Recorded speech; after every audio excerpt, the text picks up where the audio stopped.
Hey guys, Triple H Guy 2004. I'm just coming on here and making a video kind of in response to Stevie Breach's latest video of him being down on the WWE current state of the WWE product. I believe, like I told Stevie in the comment box, I believe WWE is being affected by a kind of a standstill between Raw's 1000th episode and SummerSlam. It seems like a lot of the storylines are being pushed towards SummerSlam, and then they were like, oh crap, we got Money in the Bank. So my thoughts on this would be to cut the pay-per-views down to either, I said 7, and then I really studied it and looked at it. I said 7 on Stevie Breach's comments, but actually 9 would work out a lot better than, what do they have, one every month now?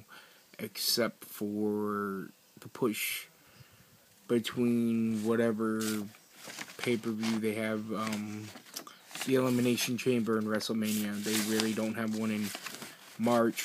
They have one, WrestleMania, being in either the first weekend in April or the second weekend in April, which it is this year.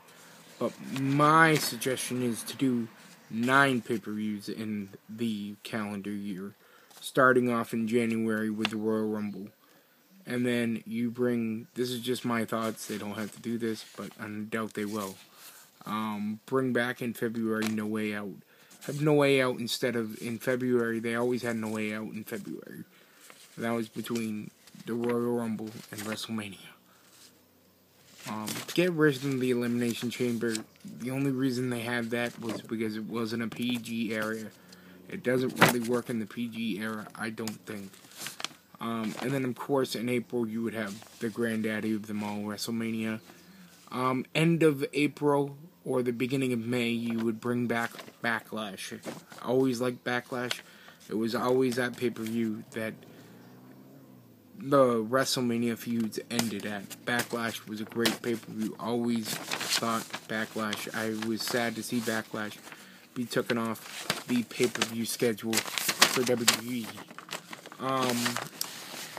So you do that in the beginning of May, and the end of, so you do that in May, and you don't have one in June.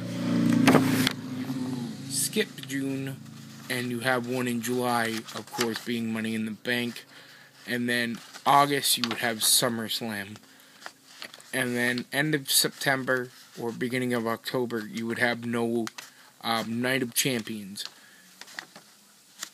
And then in November you would have the Survivor Series, and in December I would bring back Armageddon.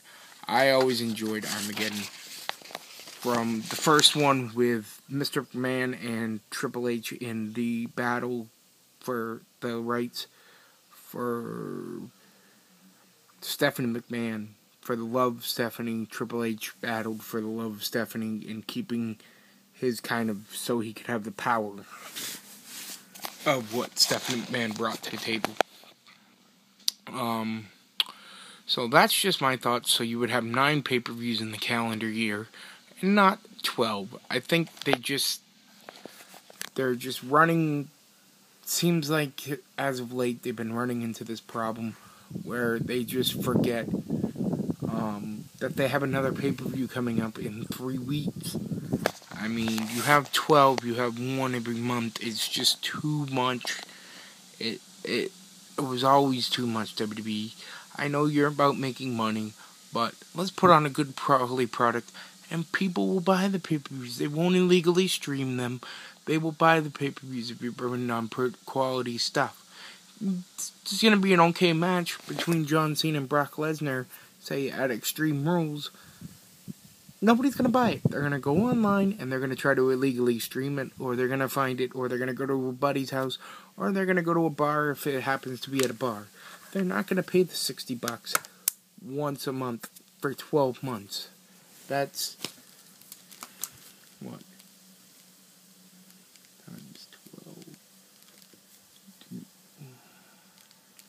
6 times 1 is... I didn't do the math, but it's a shitload ton of money.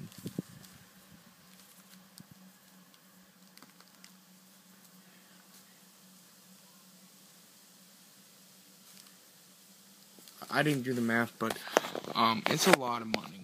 And WWE, you would make a better product if you did my decision, or even 8 or 7 doesn't really work because there's too many gaps in between all the pay-per-views. But 8 or 9 pay-per-views I think works a lot better in the current product of WWE. I think that would give them at least 2-month build in some of the bigger pay-per-views and have a few of the smaller ones. But that's just my opinion. If you watched this video, thank you.